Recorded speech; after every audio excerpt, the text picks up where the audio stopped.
O mito da caverna. Imaginemos, escreve Platão, uma caverna separada do mundo exterior por um muro baixo. Entre esse muro e o teto da caverna há uma fresta por onde passa alguma luz externa, evitando que o interior fique na obscuridade completa. Desde seu nascimento, geração após geração, seres humanos estão acostumados ali, sem poder mover a cabeça na direção da entrada nem se locomover até ela, forçados a olhar apenas a parede do fundo, vivendo sem nunca ter visto o mundo exterior nem a luz do sol. Estão quase no escuro e imobilizados. Do outro lado do muro, mas ainda dentro da caverna, há um fogo que ilumina vagamente o interior sombrio e faz com que as coisas que ali se passam sejam projetadas como sombras nas paredes do fundo da caverna. Pensemos na caverna como se fosse uma sala de cinema e o fogo a luz de um projetor de filme. Entre o fogo e o muro, pessoas passam conversando e carregando nos ombros figuras ou imagens de homens, mulheres, animais, cujas sombras são projetadas na parede da caverna. Nunca tendo visto o muro exterior, os prisioneiros julgam que as sombras das coisas transportadas e os sons das falas das pessoas são as próprias coisas externas. Ou seja, julgam que as sombras são seres vivos que se movem e falam. Os prisioneiros se comunicam dando nome às coisas que julgam ver, sem vê-las realmente, pois estão na obscuridade. E imaginam que o que escutam e que não sabem que são sons vindos de fora são as vozes das próprias sombras dos artefatos, e não dos seres humanos que os carregam e se encontram do outro lado do muro. Qual é, pois, a situação dessas pessoas aprisionadas? Tomam sombras por realidade. Essa confusão, porém, não tem como causa um defeito na natureza dos prisioneiros e sim as condições adversas em que se encontram. Que aconteceria se eles fossem libertados dessa situação miserável? Um dos prisioneiros, inconformados com a condição em que se encontra, decide abandonar a caverna. Fabrica um instrumento com o qual quebra os grilhões. De início, move a cabeça, depois o corpo todo. A seguir, avança na direção da saída da caverna e escala o muro. Enfrentando as durezas de um caminho íngreme e difícil, sai da caverna. No primeiro instante, fica totalmente cego pela luminosidade do sol, com a qual seus olhos não estão acostumados. Enche-se de dor por causa dos movimentos que seu corpo realiza pela primeira vez e pelo ofuscamento de seus olhos pela luz externa, muito mais forte do que o fraco brilho do fogo que havia no interior da caverna. Sente-se dividido entre a incredulidade e o deslumbramento. Incredulidade, porque será obrigada a decidir sobre onde se encontra a realidade, no que vê agora ou nas sombras em que sempre viveu. Deslumbramento, literalmente ferido pela luz, porque seus olhos não conseguem ver com nitidez as coisas iluminadas. Seu primeiro impulso é retornar à caverna para livrar-se da dor e do espanto, atraído pela escuridão que lhe parece mais acolhedora. Como precisa aprender a ver, e esse aprendizado é doloroso, desejará a caverna, onde tudo lhe é familiar e conhecido. Sentindo-se sem disposição para regressar à caverna por causa da rudeza do caminho, o prisioneiro permanece no exterior. Aos poucos habitua-se à luz e começa a ver o mundo. Encanta-se, tem a felicidade de finalmente ver as coisas como elas realmente são, descobrindo que estivera prisioneiro a vida toda e que em sua prisão vira apenas sombras. A partir desse instante, desejará ficar longe da caverna para sempre e lutará com todas as suas forças para jamais retornar a ela. Mas lamenta a sorte dos outros prisioneiros. Por fim, toma a difícil decisão de regressar ao subterrâneo sombrio para contar aos demais o que viu e convencê-los a se libertarem também. O que lhe acontece nesse retorno? Os demais prisioneiros zombam dele, não acreditando em suas palavras. Se não conseguirem silenciá-lo com suas caçoadas, tentarão fazê-lo espancando-o. Se mesmo assim ele teimar em afirmar o que viu e os convidar a sair da caverna, certamente acabarão por matá-lo.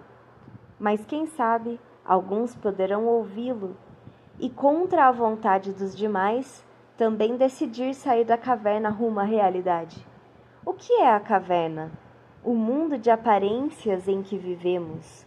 O que são as sombras projetadas no fundo? As coisas que percebemos. O que são os grilhões e as correntes? Nossos preconceitos e opiniões. Nossa crença de que o que estamos percebendo é a realidade. Quem é o prisioneiro que se liberta e sai da caverna? O filósofo. O que é a luz do sol? A luz da verdade. O que é o mundo iluminado pelo sol da verdade? A realidade. Qual é o instrumento que liberta o prisioneiro rebelde e com o qual ele deseja libertar os outros prisioneiros? A filosofia. Caraca, Fernando. Agora, meu amor, me conte as impressões e as reflexões que te causaram esse texto de forma, assim, mais premissa mesmo. O que seria a premissa mesmo? Eu acho, assim, que o que mais chamou a atenção, as coisas que ficaram mais, assim, martelando na sua cabeça.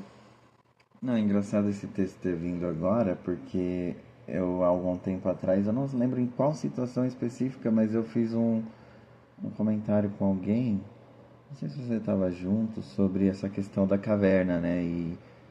E como os homens das cavernas, né, na época dos paleolíticos, não sei, tem um registro de que eles ficavam com tanto medo do externo, do exterior, e se abrigavam tanto que eles tinham uma vida média mais curta. E quem se arriscava a explorar, não se abrigar, se proteger demais, sabe, do externo, e explorava, ia plantar, ia ensinar outros a plantar, e eles tinham uma vida mais longa, se conseguiam criar uma estrutura melhor, uma proteção, usava as coisas em volta como coisas que ajudavam eles a viverem mais do que as que ficavam abrigados. E aí veio esse texto seu, que você está estudando lá na faculdade, falando sobre Que é de Platão. a questão de Platão, olha só, e vem falando justamente da questão voltada para a mente, né, para a parte filosófica da coisa, que também faz processo, né, faz uma parte desse processo físico também, né, do espaço, mas é o espaço da mente, é o que está acontecendo na mente das pessoas e como elas ficam presas, e que existe um preconceito das outras pessoas quando você se expõe a expor o que você aprendeu sobre algo que é bom, que faz bem, que evolui, que nos destaca, que nos causa até uma certa forma de viver melhor. Mas até lá, até a gente perceber também que faz bem, há Existe uma a dor resistência no nossa, começo. Isso, a e existe resistência. uma briga consigo mesmo, né? Porque é difícil você se deslocar, você sair, você não ser como o geral, né? O comum. É ruim estar fora da caixinha. É Às vezes, difícil. realmente. E aí tinha a questão física também, né? De que, tipo, realmente, se a gente tá no escuro e a gente do nada vem uma luz, dói. Imagine se você ficou sempre, você viveu ali a vida inteira e daí de repente você sai no solzão lá fora. Deve doer muito a retina do olho até se habituar. A comparação do processo físico, né? O espaço, todos os detalhes, tem muita emoção, muita sensação, né? Todo mundo já teve essa sensação na vida real, por algum motivo ou outro. de estar num quarto muito escuro e alguém abre a janela do nada e entra aquela luz forte e você, não!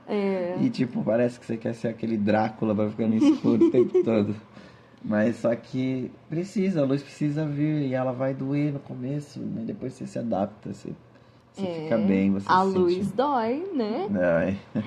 Aí, lá na faculdade, a gente sempre acaba voltando pra esse texto, quando, tipo, tá nos slides, daí vai acender a luz, fala...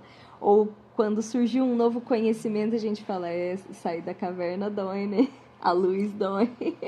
Legal essa A comparação. verdade.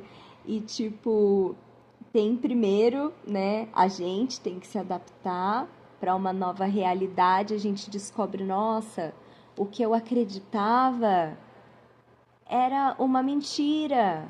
E agora eu tô vendo a verdade. Começa a entrar nesse processo e você não quer mais saber. E quando a gente se preocupa com aqueles que a gente ama, a gente tem um lampejo e fala, não, pera, eu tô pensando só em mim, eu preciso também mostrar a verdade para essas pessoas que eu amo. E aí lá vai a gente querer resgatar aquelas pessoas, querer mostrar a verdade para elas também, seja do que for. E muitas das vezes elas não estão prontas e a gente tem que se lembrar que se a gente passou por um período onde a gente também relutou para acreditar o que os nossos próprios olhos estavam vendo, imagina para essas pessoas que não passaram pela experiência e a gente está só contando para elas. Elas podem achar que a gente está ficando louca. E isso aí entra aquela outra parte do texto que fala onde se tem uma resistência de quem você tenta informar aquela novidade boa, aquela coisa boa que todo mundo sempre enxergou de um jeito. E aí você tenta mostrar, olha gente, esse lado é bom, vem pro lado de cá. E aí O lado de cá. a vida é tão linda. Mas aí entra exatamente o processo de rejeição e até de... Como que é o contrário de gostar ou de adorar? Uma repulsa. De ódio. É é o que acontece muito com as pessoas de religião diferente, cor diferente. De Esqueci. preconceito. É um preconceito. Não chega a ser um preconceito porque está sendo apresentado algo novo e eles não dão nem ouvidos. Eles ficam É aquela coisa fixo. do ser diferente e daí de não aceitar aquilo que é diferente do que você é e do que você acredita. Tá errado se é Tá errado, diferente daquilo. já faz um pré-julgamento, né? E aí nem dá a chance de se ouvir e pode até causar um efeito de ódio a ponto de quererem te ofender, te matar, te destruir, porque você está trazendo uma coisa que é diferente do que eles estão acostumados. Tanto é que você citou religião, tem muitas pessoas que até hoje matam em nome de Jesus Cristo, e isso é tão contraditório. Sim, muitas religiões, eles usam a Bíblia e as formas que são ensinadas, coisas, o Corão e outras coisas assim, para mostrar, para justificar as coisas erradas que eles fazem, às vezes sei lá, pela frequência energética do coletivo que está indo sempre naquele mesmo sentido, e aí ninguém de importância lá dentro fala assim, não, basta, chega, né? Tipo Mandela mesmo. O cara foi foda, mano, porque ele chegou no meio dos negão e falou, não, vou fazer diferença, não é assim, pá, pá, pá. Mexeu as coisas, fez uma puta revolução, trouxe a luz, assim, pros caras, pra todo mundo, pra um coletivo enorme de afros, né? E, cara, ele teve que fazer, ele teve que se expor. Ele foi muito odiado, né, pela outra classe que queria manter esse povo naquela escuridão.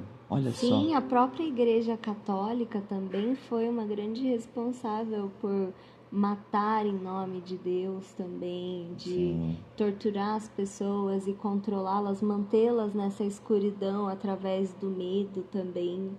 Ah, isso aqui foi uma experiência com lápis 6B. Foi você que desenhou? Foi há muitos anos. Nossa, ficou lindo. Lindo mesmo. Vou descrever aqui como tá em áudio. É uma árvore onde parece que mostra os desenhos até internos dela. Parece isso que que você vê? eu tô vendo assim dessa forma. Ela tá numa montanha e é mostrado as raízes dela dentro dessa montanha. É a árvore que mais se destaca. Pra mim é o que chama mais atenção, é essa primeira árvore. E atrás tem... É uma lua ou é um planeta? Olha, quando eu desenhei, eu imaginei a lua. Um tipo de lua, não a nossa lua terrestre. Não a nossa lua, mas é um tipo de lua. Até poderia ser a nossa lua terrestre também. Aí mais ao longe tem uma cachoeira numa montanha mais alta, com uma árvorezinha pequena. E tem uma outra árvore mais à frente também, são 3 árvores. Isso é bem significativo, é um número bem espiritual e então para mim passa uma mensagem de uma espiritualidade bem materializada, porque a árvore ela representa o fixo, as montanhas também representam o fixo. Tem bastante terra, tem bastante disso e uma água que é fluida, né? Uma água corrente, a cachoeira passando no rio ali, aonde se mostra o movimento também, né? Onde mostra a fluidez.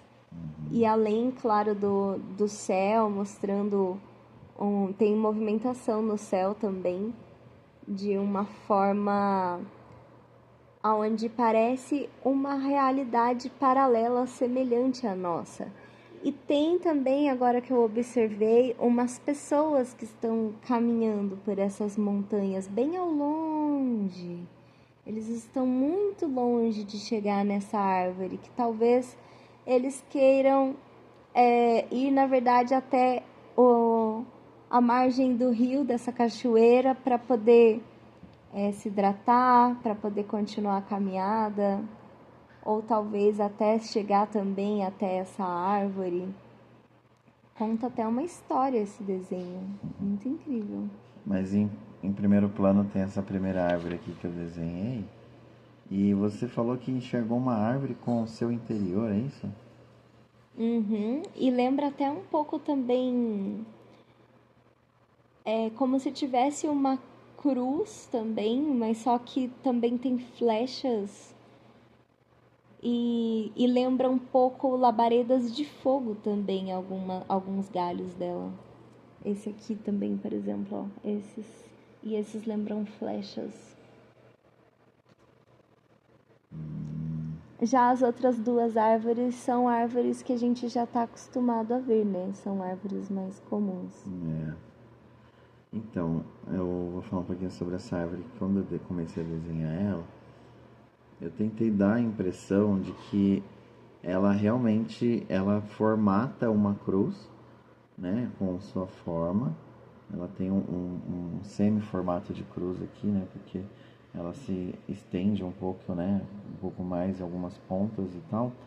Só que ela era um tipo de árvore em mutação com coisas existentes do planeta, que nem, por exemplo, esse trecho aqui é quase que uma cobra com a língua de fora. Sim, eu ia falar sobre... Eu vi essa cobra aí também. E aí ela tem outras coisas, assim como um rabo de ponta, tá vendo? E é uma textura diferente aqui, já é uma coisa... Lembra até um dragão. De réptil, Aqui eu quis passar uma coisa de réptil, mas ao mesmo tempo também tem coisas de pedra, sabe? Eu pensei em coisa de pedra. Aqui já é um outro tipo de couro. E tem uma ponta muito fina aqui que tava saindo um brilho. E é tipo uma armadilha também, uma boca. Mas é umas curvas bem interessantes. Que é uma proteção dessa árvore. Esse pedaço que você falou que parece uma chama, que é um tipo de faísca, né? Uma labaredinha saindo. Era para ser tipo uma capa, uma casca que também tava escapando assim, eu acho. E essas pessoinhas, elas entraram no cenário lá de longe, meio que não vindo em direção à árvore, saindo dela, Indo embora, indo eles já embora. foram. Ou com medo, porque é uma coisa diferente. Uma Nossa, que premonição. condiz bastante com o que a gente estava falando do texto sobre a nossa resistência, às vezes, Do às nada, coisas né? novas. A- Porque realmente essa árvore seria uma coisa muito. Se É. a gente visse uma árvore dessa, seria uma coisa muito inusitada. Uhum. Aí poderia ser que E a tivesse raiz. um isolamento para estudo dessa árvore, para saber certinho E sobre ela não é ela. fixa, tá? Ela se movimenta, por isso que ela. Por isso que as raízes dela estão, na verdade, então para fora da montanha. Ela tem esse É como poder se ela de. tivesse meio sentadinha ali, ó, no topo da árvore, Ela. da montanha. Eu quis exibir bastante as raízes porque ela tinha controle sobre isso. Não que ela se movimentasse na mesma velocidade que um ser humano, mas ela conseguia fazer um movimento. Ela estava se deslocando, ó. Você vê que não está assimétrico aqui abrindo, tá mais para lá de cá assim. Ela estava se deslocando, como se estivesse dando um passo. Agora, só para descontrair, seria ela parente familiar do Groot? Ah. Né? Poderia ser a primeira evolução do Groot, depois se ajustou. Mas a gente Muito estava bom. falando de um desenho feito com lápis 6B há muitos anos. Eu não consegui ver a data da foto porque está em baixa resolução.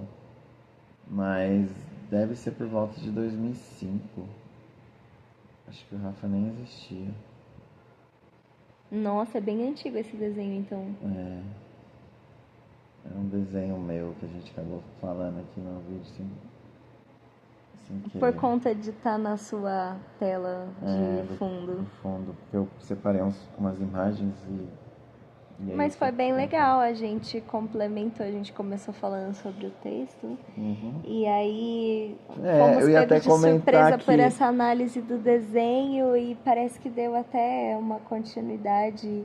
E eu gosto sempre de abordar mais de um assunto quando a gente vai conversar. Você ia comentar aqui? eu ia comentar que esse fundo meu do meu computador muda de meia em meia hora de forma aleatória.